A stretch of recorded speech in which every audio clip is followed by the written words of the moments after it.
성취의 복음 19번째 시간입니다. 하나님이 하셨다고 인정해야 한다라는 제목으로 하나님 말씀 증거하도록 하겠습니다. 지난주에 본격적으로 예수님이 예루살렘에 입성하셨습니다. 자신 스스로가 영광의 이유가 되신다고 했습니다. 주가 쓰시겠다 하라. 내가 아무 준비가 되어 있지 않아도 예수님이 나귀를 택하시면 예수님이 영광이시기 때문에 우리 인생에 내 준비가 먼저냐, 주님이 주시는 약속과 확신이 먼저냐, 내가 준비되지 않았어도 주님이 쓰시겠다고 하면 언제든지 내 인생에 영광이 펼쳐질 수 있다 말씀을 드렸습니다. 그 이후에 예수님이 예루살렘에 들어오셔서 성전을 청결하게 하시고 뒤집으시는 사건이 나타나게 되었습니다. 예수님께서 사용하실 때 우리 인생에 뒤집어지는 일들이 벌어집니다. 하나님께서 내 인생에 여러 가지 소동을 일으키시고 사건을 일으키시면서 하나님께서 영광을 일으키실 준비를 한다는 것입니다. 당연히 그 다음에 무슨 일이 벌어지겠습니까? 우리의 인생에 가만히 있지 못한다는 것입니다. 장사하는 사람들이 자신의 인생에 지금 장사판들을 다 뒤집어 엎어 놓았으니 얼마나 화가 나겠습니까? 그냥 말하겠죠.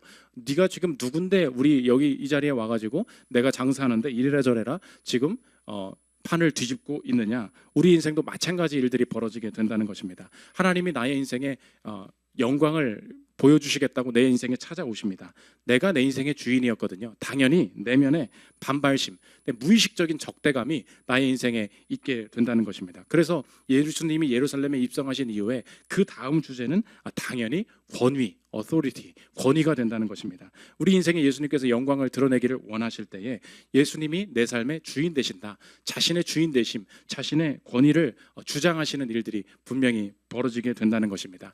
예수님이 내 삶의 주인 되신다는 말이 어떤 뜻이고 어떤 방식으로 내 삶의 권위의 전환이 이루어지는지 살피는 시간 갖도록 하겠습니다. 세 가지로 나눠서 살피겠습니다. 첫째로 살필 것은 권위의 도전입니다. 대제사장들과 백성의 장로들이 나와서 예수님한테 물어봅니다. 당신 공식적으로 신고를 받았던 것 같습니다. 무슨 권위로 지금 이런 일을 행하고 있는 것입니까? 당신이 누군데 이런 일들을 하고 다닙니까? 23절 한번 보십시오.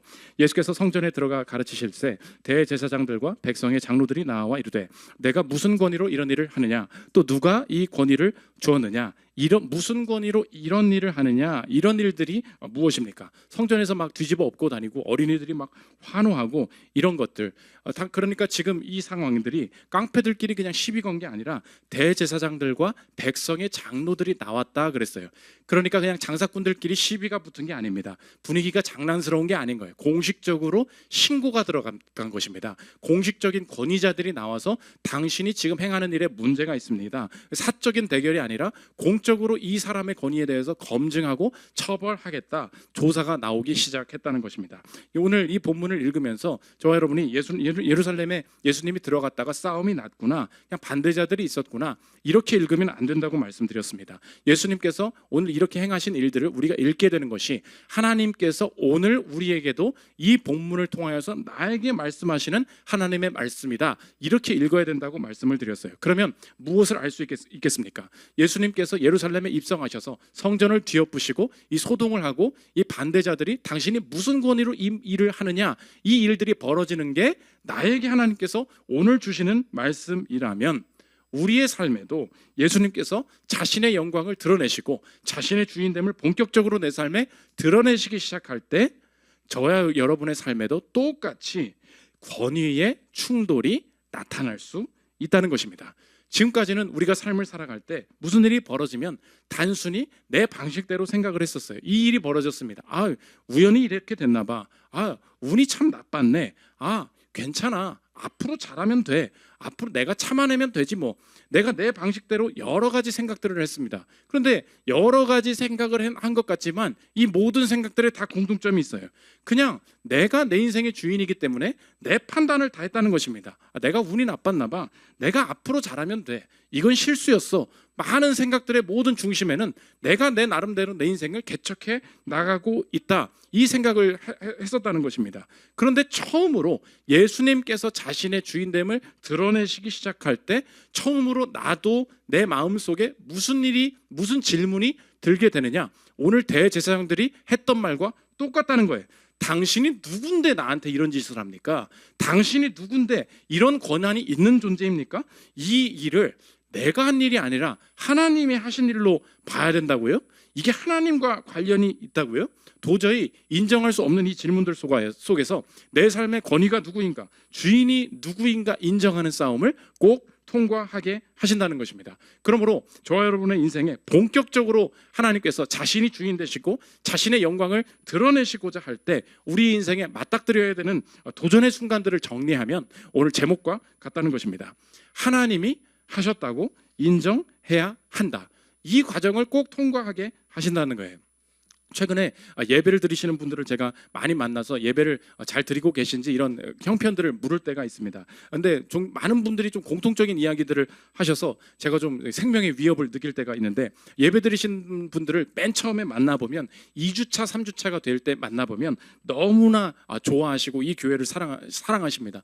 목사님 이 교회 너무 좋고 어떻게 예배 드릴 때마다 찬양의 은혜가 있고, 제가 제 말씀을 드리지도 않았는데 어떻게 이번 주에 있었던 일, 제가 고민하고 있는 부분에 있어서 하나님께서 어떻게 아시고 저한테 이 말씀으로 저를 탁탁 건드리시는지 그 자체가 너무 이게 뭐라고 말해야 될지도 모를 정도로, 도대체 이 상황이 뭔지 모를 정도로 이 신비함, 그런 이게 참 신기하다. 도대체 이걸 어떻게 받아들여야 될까? 너무 좋고 그렇다는 거예요. 근데 문제는 뭐냐? 자기는 절대 그런 사람이 아닌데 내 마음에 이 예배를 드릴 때, 이 말씀을 들을 때에 동시에 이상한 마음이 확 들기 시작한다는 것입니다. 이 말씀이 너무 좋대요. 내가 놓지 않고 있는 이 근원의 문제들을 하나님께서 건드리신다는 게 너무 좋다는 거예요.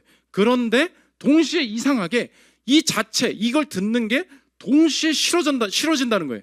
그래서 별게 다 싫어지기 시작한대요. 말씀을 듣는데 이상하게 저 목사 생긴 것까지 다 싫더라는 거예요. 그냥 보기도 저 말씀을 듣고 싶대요. 근데 동시에 듣기가 싫대요. 저 사람의 말이 다 맞대요. 다 맞는데 그냥 저 생긴 게 아주 재수가 없대요.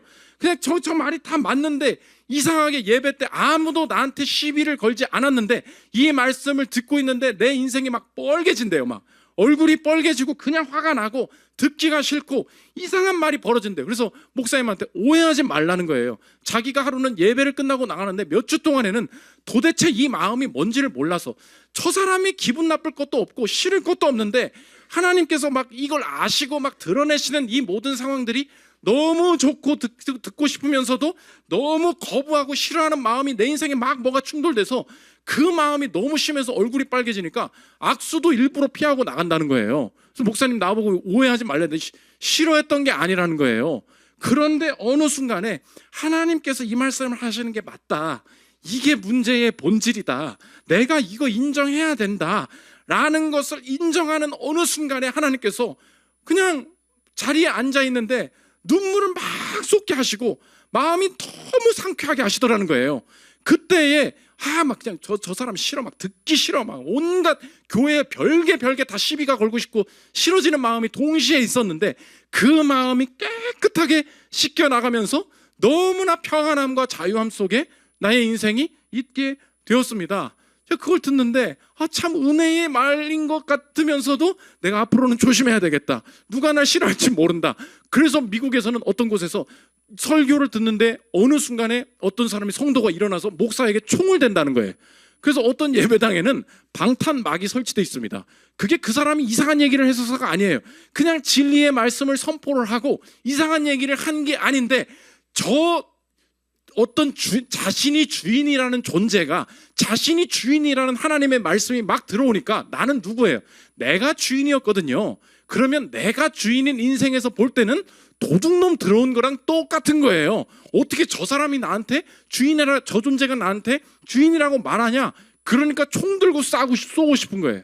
우리 인생에 하나님의 말씀이 본격적으로 내 인생을 치고 들어오고 자신의 주인 되심을 하나님께서 막 증거하기 시작하실 때 우리 인생에 무슨 질문이 든다고요? 내가 무슨 권위로 이런 일을 하느냐? 나는 하나님을 사랑한다고 말하지만 주인됨의 싸움 앞에서는 분명히 하나님과 충돌하고 하나님의 주인됨을 인정하기 싫어하는 분노가 함께 통과하게 된다는 것입니다. 저 여러분의 이 시대의 문화의 목소리가 그럴듯해 보이지만 우리 인생의 소망을 잃게 만드는 것이 무엇이냐? 하나님의 권위를 인정하면 손해본다고 속여요. 어떻게 하나님이 존재해? 하나님을 말하면 무식하고 비논리적이고 하나님을 인정하면 손해보는 인생을 하고 속입니다. 이것이 착각이 뭐냐? 오히려 하나님을 인정하지 않을 때 훨씬 더 내 인생이 해석이 안 되고 비논리적이고 손해보는 일들이 생기게 된다는 것입니다. 2차 대전 때 W.H. 오든이라는 사람이 있습니다. 영국에 무신론이 판을 쳤어요. 뭐 하나님이 어딨냐. 영국에 그렇게 부흥을 했었지만 이제 하나님 없어도 우리끼리 살 수 있다. 선한 일들 많이 하고 교육시키면 사람들은 계몽시킬 수 있는 것이다. 그러면서 하나님 없이도 잘 살 수 있고 필요 없는, 오히려 권위는 하나님은 나를 억압하는 존재로 사람들이 살고 있었어요. 그런데 하나님을 떠난 영국에서 처음으로 의구심이 든 거예요. 이 사람을 도대체 어떻게 해석해야 되냐라고 이 영국 전체를 힘들게 했던 질문이 뭐냐? 그게 2차 대전의 히틀러였다는 거예요. 도대체 이 히틀러는 뭐냐? 이 사람 같은 경우는 분명히 악한 사람이고 절대적인 악이 있고 이런 사람들이야말로 지옥에 가야 된다. 이 어떤 신적인 존재가 이 히틀러는 심판해야 된다 말했어요. 그런데 이 말들을 교회를 다니지 않는 이 사람들의 말들을 곰곰이 듣고 있었던 시인이 있었어요. 그게 누구냐? W.H. 오든이라고 무신론자였고 좌익 사회주의자였고 동시에 동성애자였어요. 완전히 하나님을 거부하고 하나님 없어도 살아갈 수 있다라고 말하는 존재였는데 히틀러에 대해서 사람들이 내 친구들이 뭐라고 말하기 시작하냐? 저 존재는 지옥 가야 돼. 저 존재는 신이 쓸어버려야 돼. 이야기를 하는데 가만히 듣고 있는데 너무 웃긴 거예요. 야, 너네들 어떻게 그런 말을 하냐? 하나님 없다며. 그러면서 이 오든이 이야기합니다. 들어보십시오. 지금 영국의 지식인들은 악의 화신인 히틀러에 맞서 천국을 향해 부르짖지만 그들에게 그런 천국은 없지 않은가? 만약 히틀러가 악한 존재라면 극도로 악하게 볼 근거가 있어야 되는데 요즘 그때 사람들이 뭐라 그랬냐? 누군가가 일을 하는 건 그냥 취향이래. 그 사람의 권력 싸움일 뿐이래. 나치는 왜 부당한가? 자신들의 권력 노름을 하고 있는 거니까 이건 부당한 게 아니래요. 그러니까 나치는 절대적인 악이다. 히틀러는 절대적인 악이다. 오히려 그 절대적인 악을 말할 권위가 없어졌어요. 천국이 없다며. 근데 그리스도인들은 어떤 존재예요? 천국만 믿는 게 아니에요. 우린 뭘 믿어요? 지옥도 믿어요. 그런데 지옥도 없대요. 야, 천국을 보고서 비난해서 야, 천국 같은 게 어딨어. 천국 없어도 충분히 살 수 있어. 그걸 말한 게 뭐예요? 존 레논이죠. 존 레논이 뭐 써요? Imagine. 가사가 뭐예요? Imagine there's no heaven. 그거 하잖아요. 그렇게 말한다고 좋은 게 미안합니다. 좋은 게 아니라고. There's no heaven. heaven이 없다고 생각해 보라. 얼마나 평화롭겠니? 라고 말했지만 그거를 대적하는 케이스가 생긴 거예요. heaven이 없어. 지옥이 없어. 근데 그럼 히틀러는 뭐야? 아무렇게나 자기 마음대로 해도 그 사람 마음대로 사는 거니까 존중해 줘야 돼. 오히려 우리 인생의 소망이 무너지게 된다는 것입니다. 오히려 그때 이 오든이 이걸 보면서 지옥은 필요해. 천국은 필요해. 그때 하나님의 권위로 돌아오게 되었다는 거예요. 그래서 처칠이 뭐라 그랬냐? 그 레닌 있잖아요. 소련의 레닌, 트로츠키, 이 사람들이 존재한다는 사실이 하나님이 존재하고 지옥이 존재해야만 하는 증거라 그랬어요. 나는 이게 악하니까 하나님이 없다고 생각을 했거든.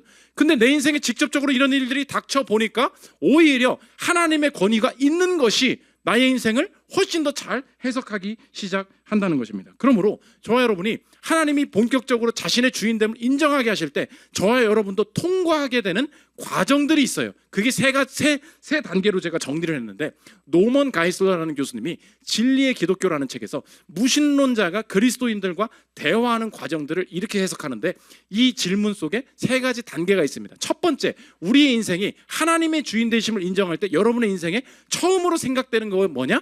질문이에요. 질문. 의심이에요. 어떻게 이런 일이 벌어져? 이게 하나님이 하셨다고? 하나님은 없는 것 같은데? 질문과 의심이 내 인생에 솟아나게. 그거 내가 한 질문 아니에요. 다른 사람들은 그런 생각 안 해요. 처음으로 하나님과 관련된 의심의 질문을 던지게 한다는 것입니다. 여러분도 전도할 때 이 질문들을 한번 들으시면서 잘 한번 사용을 해보시면 좋을 것 같아요. 무신론자가 물어봅니다. 들어보십시오. 만일 선하고 전능한 신이 실제로 존재한다면 왜 그는 악을 허용하는 겁니까? 그리스도인들이 대답합니다. 악이라고요? 당신은 무엇이 선인지 모르는데 어떻게 악을 알 수 있나요?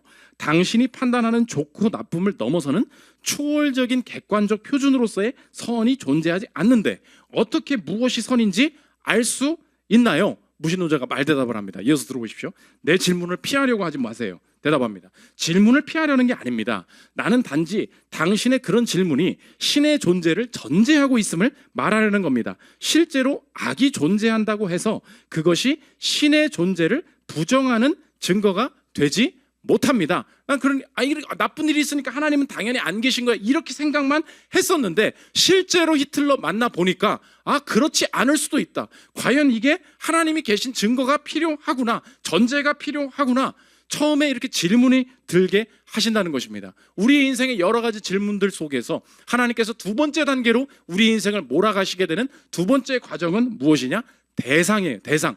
누구 이야기냐? 지금까지는 남의 얘기했어요. 하나님이 사랑하신다면 어떻게 저런 고통을 벌어지게 하실 수 있어? 난 그러니까 하나님 안 믿어. 하나님이 사랑하신다면 어떻게 저런 전쟁이 벌어지게 하셔서 하나님이 살아계신다고 말할 수가 없지. 하나님이 살아계신다면 저 전쟁을 막으셔야지. 그냥 남의 이야기하는 방식으로 생각하면서 하나님은 전혀 나랑 관계없는 존재다 그렇게 살아갔어요. 그런데 실제로 하나님이 내 인생에 다가오실 때 하나님이 질문하게 하시고 의심하게 하시고 그 다음 단계로 내 인생이 겪게 만드시는 것은 무엇이냐?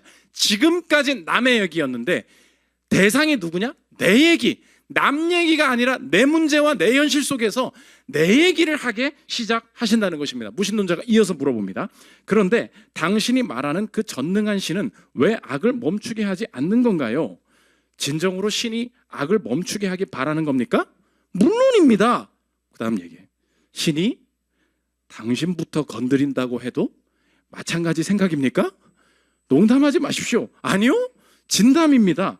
우리는 신이 악을 멈추게 하는 것에 대해 늘 이야기하지만 정작 잊어버린 게 있습니다. 우리 역시 신이 처리해야 할 대상 중 하나라는 겁니다.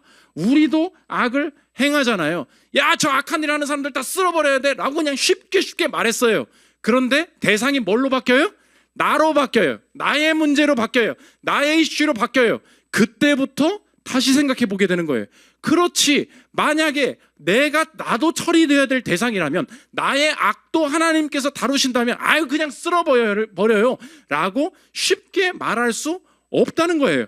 그래서 많은 사람들이 신앙을 진지하게 고민하기 시작할 때 남의 얘기를 하다가 갑자기 내 삶의 이슈와 내 삶의 주제들이 그게 되면서 진지하게 생각이 된다는 것입니다. 최근에도 어떤 믿지 않는 부모였어요. 믿지 않는 부모가 맨 처음에 미국에서 여러 가지 이제 동성애자들이 해도 괜찮고 차별금지법도 다 괜찮고 이런저런 얘기들 하면서 야, 그냥 마음대로 살겠다는데 그냥 그렇게 해줘. 누가 뭐가 되든 남자랑 결혼하든 여자랑 결혼 아무 상관, 자기가 하고 싶은 대로 하고서 살게 하면 될 거 아니에요. 그리스도인들은 저게 문제라고 뭘 저렇게 반대하고 막 하면서 무슨 이상하게 저렇게 하고 다니냐고 막 그 자유를 줘야 된다. 나는 별로 그런 거 원치 않는다라고 막 말을 했었어요.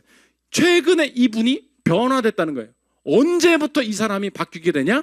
자기가 중학교 여자와 초등학교 아들을 둔 자녀였던 거예요. 아빠였던 거예요. 아무 관심이 없는 존재였어. 그런데 이 중학생 여자애가 자기한테 와서 직접 말을 하더라는 거예요. 학교에서 뭘 배웠는데 나도 고민 중이라는 거예요. 내 인생의 진정한 성별이 무엇인지 아빠, 내가 지금 고민 중이라는 거예요. 내 딸이 내가 앞으로 남자로 살지 여자로 살지 아빠 나 요즘 진지하게 고민 중이야 라는 말을 듣는 순간에 이건 남의 얘기가 아니라 내 얘기가 된 거예요. 그때부터 네 마음대로 살아 라고 말했던 모든 것이 다 부서지고 진지하게 내 삶을 치고 들어오는 이 문제에 대해서 대답을 해야 되겠구나.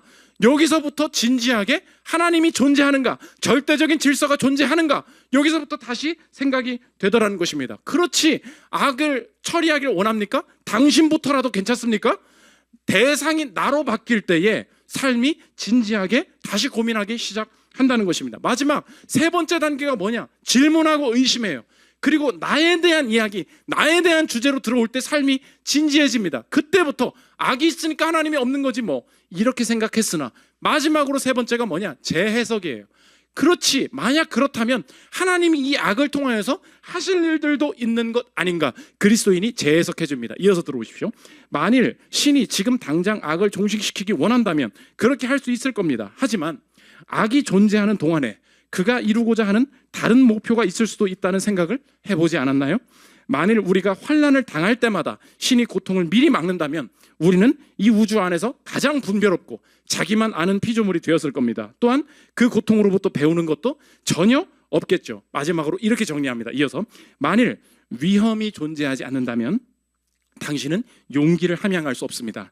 만일 당신의 앞길을 가로막는 방해물이 없다면 당신은 인내를 기르지 못할 겁니다. 만일 당신이 섬길 사람이 없다면 당신은 어떻게 종이 되는지 배우지 못할 겁니다. 만일 고통 또는 빈곤의 처지에 있는 사람이 전혀 존재하지 않는다면 동정심은 결코 일어나지 않을 겁니다. 이 무신론자가 대화를 통해서 이 단계를 통해서 깨닫게 된 것이 뭐예요? 나에게 이런 일들이 벌어지는 모든 일들을 통해서 하나님께서 궁극적으로 내 인생을 재해석하게 하시는데 하나님이 이 악 가운데도 하나님이 계시고 하나님이 주인 되시고 그 방식으로 인정하고 내 삶을 이해하기 시작할 때 훨씬 더 내 인생에 풍성한 것이 올 수 있다. 그래서 꼭 명심하십시오. 오늘 저와 여러분 예배 가운데 나왔는데 예배 가운데 나와서 우리가 무엇을 합니까? 하나님한테 요구합니다. 간구합니다. 부탁합니다. 하나님 이것을 좀 해결해 주십시오. 도와주십시오. 하나님 고쳐주십시오. 그런데 하나님께서 우리에게 요구하시는 게 뭐예요? 다른 요구 안 하세요. 뭐라고 하시냐? 내가 내 삶의 주인이라는 거예요. 주인이 자리에서 내려오라고 하시는 분이라는 거예요. 오늘 하나님의 이 요구 가운데 우리의 인생의 주인의 이 권위의 전복이 나타나지 않고는 곁다리의 도움을 받고 곁다리의 지혜를 얻고 곁다리의 위로를 받으면서 그것만으로는 우리의 인생이 전체적으로 뒤집히고 하나님이 주시는 생명을 얻을 수 없다. 그래서 하나님께서 오늘 우리에게 처음에 오셔서 하시는 일이 무엇이냐? 하나님이 주인이시다. 하나님이 하신 거구나. 하나님 인정하게 하시는 권위의 전복의 싸움부터 시작하게 하신다는 것입니다. 두 번째로 살펴볼 것은 권위의 폭로입니다. 그러면 저와 여러분이 실제적으로 내 삶이 실제로는 내가 주인된 상태인지 내 스스로 알 수 있게 하신다는 거예요. 그래서 이 본문이 연결되어서 두 가지 비유가 이어서 나오게 되는데 우리의 삶이 내가 하나님을 고백하면서도 실제 내 삶의 주인은 하나님이다라는 것을 스스로 폭로하게 하신다는 거예요. 내 스스로 알 수 있게 되는 지점이 두 가지가 있는데 첫째가 뭐냐? 반응하는 곳이라는 것입니다. 내가 어떻게 반응하느냐에서 진짜 내 주인이 누구인지 나타나게 된다는 거예요. 바로 이어지는 비유가 뭐냐? 두 아들이 있었다는 거예요. 아빠가 말합니다. 가서 일해라. 그랬는데 첫째 아들이 갈게요 아빠. 그리고 가지 않았다는 거예요. 근데 둘째 아들이 싫어 라고 말한 다음에 일하러 갔다는 것입니다. 그러면 누가 반응을 한 것이냐 물어보십니다. 21장 28절 한번 보십시오.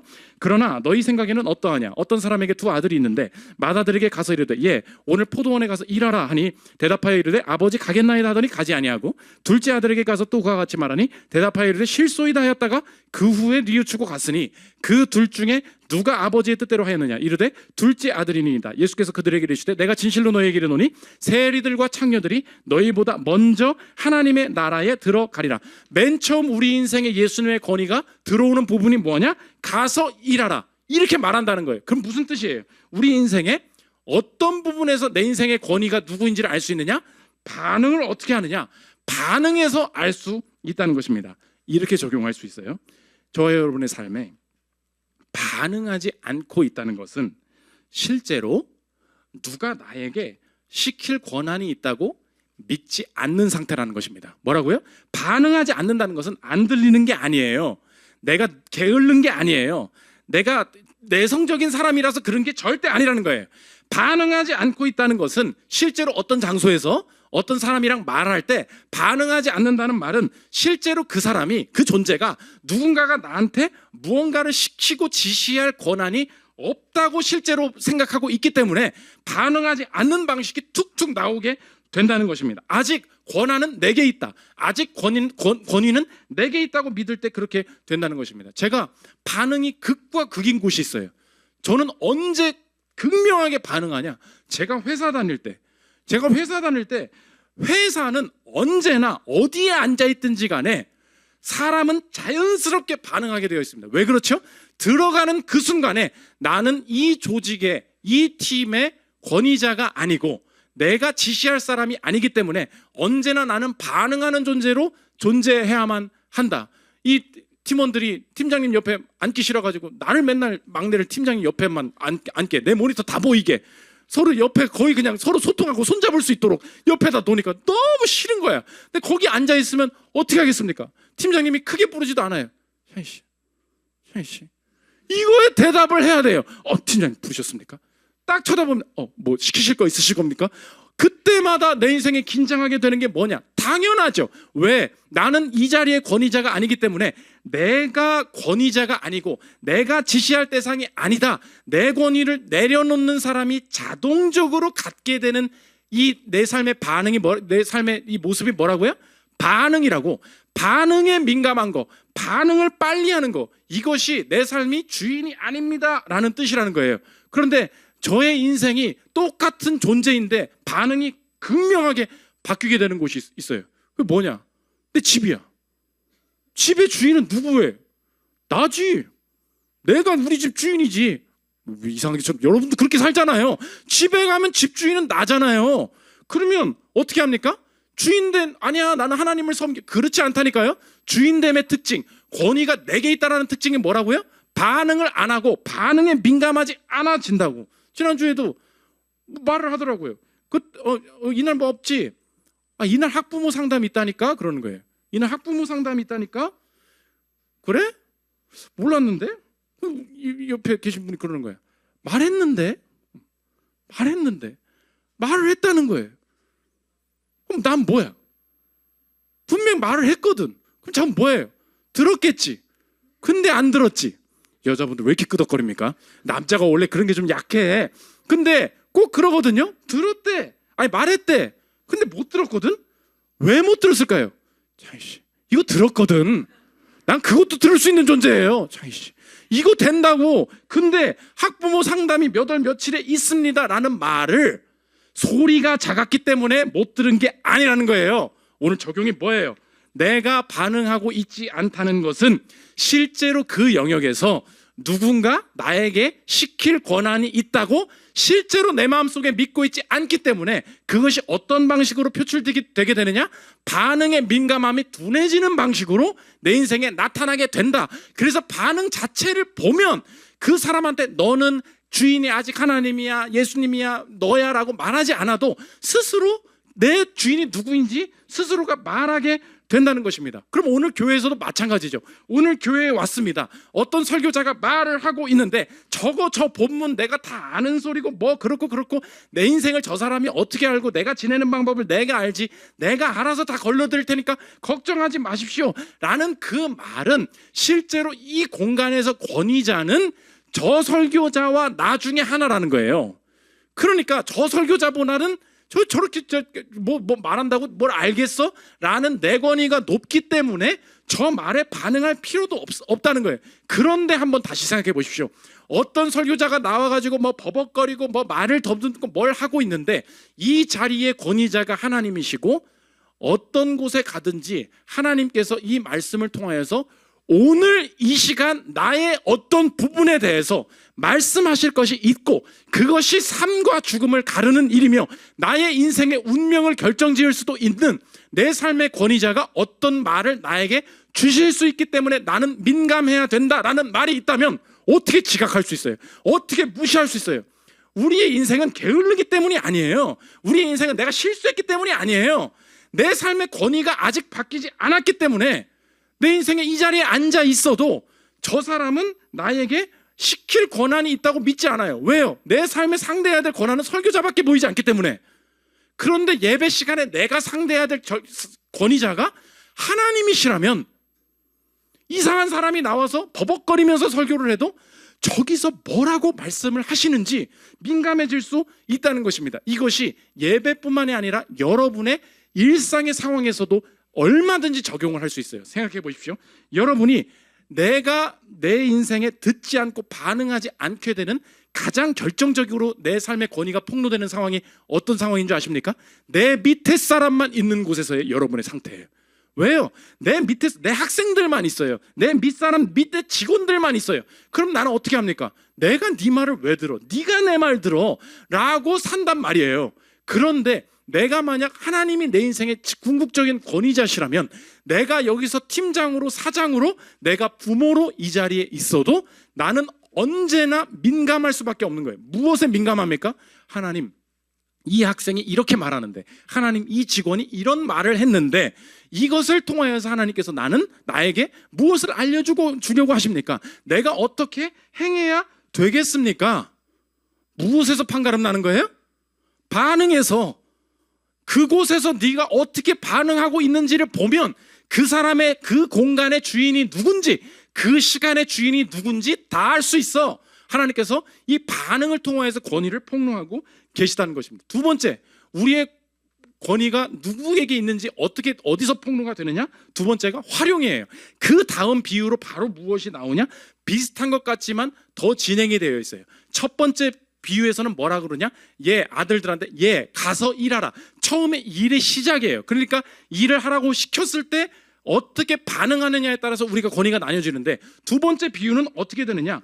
이 주인이 종들에게 나의 포도원에 세를 주고 타국에 가게 됩니다. 그러니까 여기서 이 땅을 빌려서 장사를 해서 니네 돈 받고 열매가 생기면 나한테 열매를 주면 된다 시키고 간 거예요. 그리고 나서 이제 귀국을 하려고 해서 미리 이제 사람들을 보내서 열매가 어떻게 되는지 열매를 받으려고 하는데, 문제가 뭐냐? 막상 이제 이 종들이 일을 시작했는데 열매의 때가 보이니까, 막상 보니까 이제 내 눈앞에 포도가 보이기 시작하는 거예요. 그러니까 이 열매 누가 거두게 했느냐? 싹 잊어지고, 이 열매를 주라고 하니까 왔던 종들 다 죽이고 아들까지 죽이면서 내가 차지하려고 하더라. 34절부터 보십시오. 열매 거둘 때가 가까우매 그 열매를 받으려고 자기 종들을 농부들에게 보내니 농부들이 종들을 잡아 하나는 심히 때리고 하나는 죽이고 하나는 돌로 쳤거늘 다시 다른 종들을 처음보다 많이 보내니 그들에게도 그렇게 하였는지라. 후에 자기 아들을 보내며 이르되 그들이 내 아들은 존대하리라 하였더니 농부들이 그 아들을 보고 서로 말하되 이는 상속자니 자 죽이고 그의 유산을 차지하자 하고 이에 잡아 포도원 밖에 내쫓아 죽였느니라. 열매 거둘 때 되니까 생각이 바뀌더라. 그래서 우리 인생의 두 번째로 우리의 권위가 폭로되는 핵심적인 지점은 어디에 있느냐? 언제나 핵심은 열매에 있다는 거예요. 열매 거둘 때쯤 되면 사람이 마음이 바뀐다는 것입니다. 주인이 뭐라 그러냐? 그러면 이 포도원에서 일하던 사람 내쫓고 누구를 불러드리겠니? 듣는 사람들이 당연히 대답을 합니다. 40절 보십시오. 그러면 포도원 주인이 올 때에 그 농부들을 어떻게 하겠느냐? 그들이 말하되 그 악한 자들을 진멸하고 포도원은 누구로 바뀌어요? 제때에 열매를 바칠 만한 다른 농부들에게 새로 줄지니이다. 제때에 열매를 바칠 만한 다른 농부, 이게 핵심이라는 거예요. 우리 인생 권위의 두 번째 싸움은 어디에서 일어나느냐? 첫 번째는 반응에서 오고 두 번째는 열매의 활용에서 온다는 것입니다. 이렇게 적용할 수 있죠. 언제나 우리는 좋은 것을 주셨을 때 마음이 바뀐다는 것입니다. 막상 포도가 보이기 시작하면 우리의 인생의 목표와 모든 다음 계획들이 다 수정되기 시작하는 거예요. 저와 여러분이 지금 내 인생의 미래의 기쁨, 미래의 행복, 미래의 자신감, 여기서 머뭇거리면서 인생이 우울해지고 이제 신앙에 대해서 모르겠어. 젊었을 때는 열심히 살았는데 이게 신앙이 뭔지 그렇게까지 열심히 할 필요는 없는 것 같아. 신앙의 나태함, 기대함의 상실, 이 모든 것이 어디서부터 나타나는지 아십니까? 두 번째 폭로가 어디냐? 열매예요. 하나님, 내가 아무것도 없을 때 주님께 매달렸거든요. 하나님이 주인이십니다. 하나님, 이 자녀가 왜 이렇게 어려운 병에 걸렸는지, 하나님 입시가 왜 이렇게 어려운지, 하나님 취업이 왜 이렇게 어려운지, 주님 내 주인이시오니 도와주옵소서. 주님이 주인 되셔서 여기까지 왔어요. 막상 돈이 벌리거든요. 내가 했거든요. 자녀가 꽤 잘 자라고 있거든요. 그리고 지금의 라이프 스타일이 괜찮게 내가 누릴 수 있는 상황이거든요. 그때 어떻게 되냐?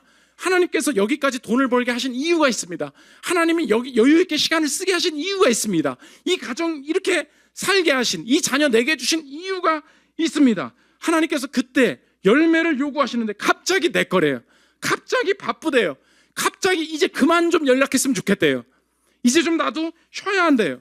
거두게 하신 일을 통해서 그 다음 하실 일에 대해서 전혀 생각이 없어요. 살만하거든, 지쳤거든, 이제 나도 돈 벌고 애 키우고 나도 놀러 다녀야 되거든, 어떻게 살아야 될지, 어떻게 헌신해야 될지, 이게 갑자기 부담스럽게 느껴지기 시작할 때에 내 인생의 두 번째 권위의 폭로가 언제 나오게 되냐? 열매의 순간에. 포도 보면 마음 바뀐다는 거예요. 그게 진짜 내 삶의 주인이 누구인가 하나님께서 폭로하고 계시다는 것입니다. 마지막 세 번째, 권위의 전복입니다. 내 삶이 하나님이 주인이십니다. 그럼 우리 마음은 절대 바뀌지 않아요. 언제 그 합당한 권위를 내가 인정하게 되느냐? 이 권위를 요구하실 수 있는 분이 어떻게 행하셨는가? 그거 물어보면 된다는 것입니다. 오늘 포도원에 타국에 갔다가 이거 새 주고 나중에 종들까지 다 죽여버리고 돌로 때려버리니까 아들을 보냈어요. 어떻게 되냐? 38절 보십시오. 농부들이 그 아들을 보고 서로 말하되 이는 상속자니 자 죽이고 그의 유산을 차지하자 하고 이에 잡아 포도원 밖에 내쫓아 죽였느니라. 여기까지. 오늘 마지막 이 권위의 전복이 어떻게 일어나는가를 이해하기 위해서는 마지막에 이 본문에 이 질문을 던지면 됩니다. 오늘 아들이 마지막에 와서 죽었다 그랬죠. 이렇게 물어보십시오. 이 아들은 여기에 왜 왔는가? 대답이 뭐예요? 이 아들은 왜 왔는가? 아빠가 죽으러 가라고 시켜서. 그렇죠. 권위를 요구할 수 있으신 분이 이 권위를 활용하신 방식은 무엇인가? 권위에 굴복하지 않는 자들을 다 짓밟는 것이 세상의 권위요, 합당히 실행할 수 있는 권위인데, 하나님의 권위는 달랐던 것은 이 아들은 마땅히 이들을 짓밟을 권위를 가지고 있었는데, 아들이 하신 일은 뭐냐? 자신에게 죽으러 가라고 말씀하신 아버지의 권위에 복종하심을 통하여서 자신의 권위를 죽는 방식으로 실행하셨다는 것입니다. 권위를 주장하시는 분이, 주장하실 수 있으신 분이 아버지가 죽으러 가라는 권위에 순종하심으로 말미암아 우리가 얻게 된 것이 무엇이냐? 그 권위 앞에 짓밟히고 심판받을 수밖에 없는 우리가 오히려 영생을 얻게 하셨다. 이 비유가 여기서 끝나지 않고 아들을 죽였는데, 이 죽인 것조차 권위의 아버지 되신 이분의 계획 속에 있었다. 이 아들을 죽인 일이 어떻게 바뀌는가? 의미심장한 이야기가 두 줄이 담겨 있습니다. 42절 보십시오. 예수께서 이르시되 너희가 성경에 건축자들이 버린 돌이 모퉁이의 머릿돌이 되었나니 이것은 주로 말미암아 된 것이요 우리 눈에 기이하도다 함을 읽어본 일이 없느냐? 그러므로 내가 너희에게 이르노니 하나님의 나라를 너희는 빼앗기고 그 나라의 열매 맺는 백성이 받으리라. 건축자의 버린 돌이 모퉁이의 머릿돌이 되었다. 율법적으로 나는 하나님의 백성이다라고 말하는 유대인들의 이 모든 권위들이 자기가 천국에 들어갈 백성이었다는 이 말들이 다 빼앗기고 오히려 아들을 죽이는, 예수 그리스도를 죽이는 이 사건 때문에 이 권위, 하나님 나라가 누구에게 열려지느냐? 권위를 거부했던 이방인, 저와 여러분들에게도 영생이 하나님 나라를 소유할 수 있는 길이 열리게 되었다는 것입니다. 그러므로 이 건축자의 버린 돌이 모퉁이의 머릿돌이 된 것이 누구를 가리키는 것이냐? 사도행전 4장에 명확히 이렇게 시작을 합니다. 사도행전 4장 11절 보십시오. 이 예수는 너희 건축자들의 버린 돌로서 집 모퉁이의 머릿돌이 되었느니라. 다른 이로서는 구원을 받을 수 없나니 천하 사람 중에 구원을 받을 만한 다른 이름을 우리에게 주신 일이 없음이라 하였더라. 예수님께서 아들이 권한을 실행할 수 있음에도 불구하고 아버지가 죽으러 가라라는 이 권위에 순종하시는 방식으로 이 권위를 실행하시는 바람에 저와 여러분의 인생에 내가 하나님 앞에 순종하지도 않았으나 믿는 자마다 영생을 얻는, 죽음 이후에 부활이 있는 이 모든 유산을 거저 소유하게 되었다면 이 예수를 믿는 자마다 주님 이제 다르게 하나님을 대할 수 있겠습니다. 지금까지는 하나님이 뭐 좀 하라고 하고 하나님의 뜻이다, 하나님의 명령이다라고 하면 내 인생을 방해하는 것처럼 느껴졌고 하나님 없이도 잘 살 수 있을 것처럼 느껴져서 나쁜 일만 생기면 하나님과 관계없다고 생각하고 내 마음대로 살았으나 나는 이제 하나님이 압박하셔서 내가 마음을 여는 것이 아니라 그분이 먼저 권위를 어떻게 실행하셨는가를 볼 때 내 마음이 자연스럽게 열릴 수 있겠습니다. 나한테 협박하지 않으시고 합당한 권위의 실행을 보류하시며 아버지가 죽으러 가라고 말씀하신 아버지의 권위에 순복하신 방식으로 자신의 권위를 실행하셔서 나에게 영생을 주신 분이 내 아버지시라면 예수의 권위 아래에 있는 내 인생 속에서는 이제 내 인생은 다르게 확신할 수 있겠습니다. 이 세상 다른 권위, 내 윗사람들은 내가 그 사람에게 도움이 되지 못하고 잘못하면 쳐내고 잘못하면 나쁜 일과 저주를 쏟아내고 나를 자르는 권위 앞에 있었으나 예수님께서는 자신이 먼저 죽으시는 방식으로 나에게 권위를 실행한 분이시니 나는 예수 안에 있을 때 주님께 인도함을 받을 때 주님이 내 삶에 겪게 하시는 것이 결코 나를 죽이게 하심이 아니라 나를 살리게 하시는 권위로 내 삶에 일하실 줄을 믿습니다. 하나님께서 내 인생에 겪게 하시는 모든 것이 실패한 나를 무너뜨리시는 것이 아니라 실패한 나를 일으키시고 회복하시는 방식으로 이 모든 삶의 여정을 사용하실 줄 믿습니다. 그 권위에 대한 자발적인 신뢰와 확신이 내 마음속에 샘솟게 된다는 것입니다. 이 아들은 왜 죽었는가? 아버지가 죽으러 가라고 말씀하신 이 권위에 순종하신 예수님을 내 삶의 최종 권위로 모심으로 말미암아 내 삶의 모든 겪는 인생들이 다시 해석되고 주님 앞에 합당히 반응하여 열매 거두는 저 여러분들 되시기를 기도합니다. 우리 찬양하고 기도하는 시간 갖도록 하겠습니다.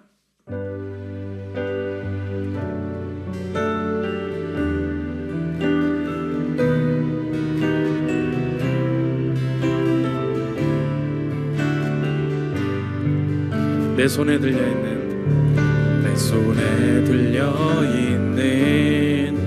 지팡이 사용하셔서 주님만이 주 되심을 나타내소서.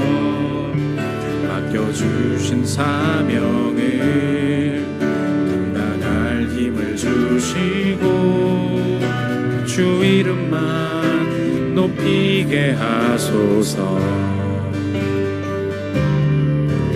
완악한 세상에서 믿음을 지키는 자로 선하신 주 의지하여 살게 하소서. 거룩한 백성으로 구별된 주의 자녀로 주 이름만 따르게 하소서.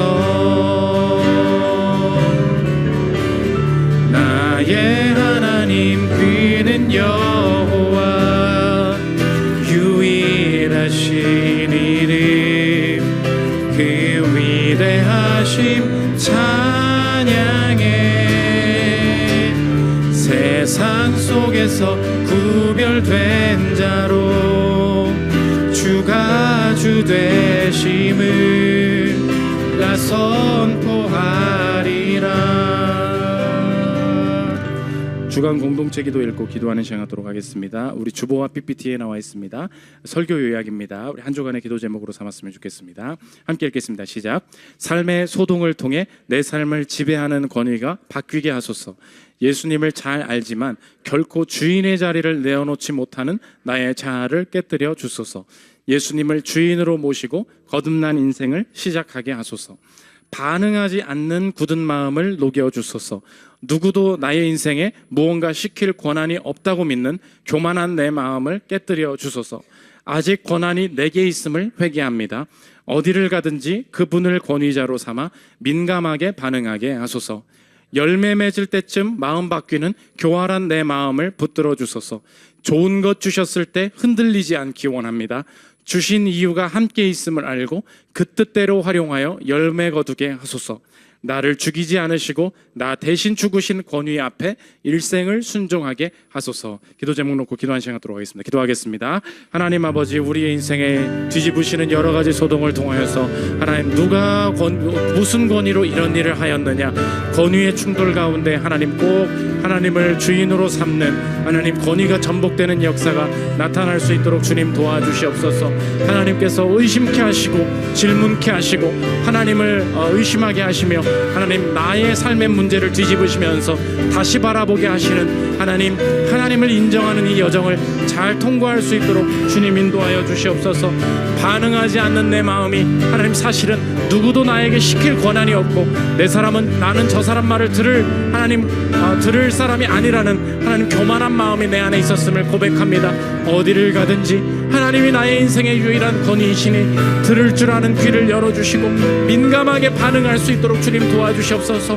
어떻게 반응하느냐가 하나님 아버지 나의 인생의 권위가 어디에 있는지를 알 수 있는 시금석임을 알고 하나님 앞에 아버지 하나님 어디를 가든지 하나님께서 무엇을 말씀하시는가 민감하게 깨어있을 수 있는 사람 될 수 있도록 하나님께서 내 마음을 붙잡아 주시옵소서.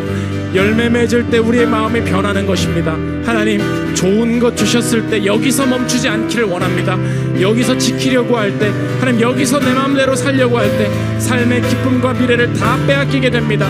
더 치열하게 고민하고 나의 인생의 전부를 주님 앞에 하나님 드림으로 말미암아 인생의 하나님 아버지 기쁨과 설렘이 막히지 않고 열매 거두는 인생 될 수 있도록 인도하여 주시옵소서. 나의 하나님 나의 하나님 그는 여호와 유일하신 이름 그 위대하심 찬양해 세상 속에서 구별된 자로 주가 주 되심을 나 선포하리라.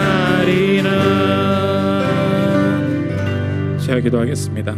하나님 말씀이 좋지만 쓸데없이 하나님 별게 다 싫어지고 하나님 무시하고자 하는 권위의 충돌이 우리 안에도 여전히 있음을 고백합니다. 하나님 도움만 얻고 주님께 간구하고 위로만 받는 것이 아니라 권위의 전복을 통하여서 주님이 정말로 이 모든 일을 마음대로 행하실 수 있는 분이고 합당히 순종해야 하는 존재임을 권위를 인정하는 시간 될 수 있도록 주님 도와주시옵소서. 하나님 우리의 반응만 보면 실제 삶의 주인이 누구인지 금방 알아챌 수 있습니다. 우리의 삶의 곳곳에서 예배의 자리에서 뿐만이 아니라 가정에서 직장에서 하나님 그렇게 민감하게 반응할 줄 알면서 들은 척도 할 줄 모르는 우리의 인생의 둔함을 주님 회개하게 하여 주시고 하나님 어디를 가서든지 혼자 있든지 내 밑에 사람만 있든지 그 어느 곳에서도 하나님이 나에게 무엇이라고 지시하시는가 어떤 마음을 주시는가 민감하게 반응하여서 하나님 앞에 영광 돌리는 인생 될 수 있도록 인도하여 주옵소서. 열매 맺을 때쯤 마음 바뀌는 것입니다. 우리가 얼마나 교활한지 주신 것 가운데 지키려고 멈추어 있지 않게 하여 주시고 하나님 합당한 열매를 주님 앞에 드리고 헌신함으로 하나님 무한히 넓어지고 열매 거두는 인생 될 수 있도록 축복하여 주옵소서. 예수 그리스도의 이름으로 기도합니다. 아멘.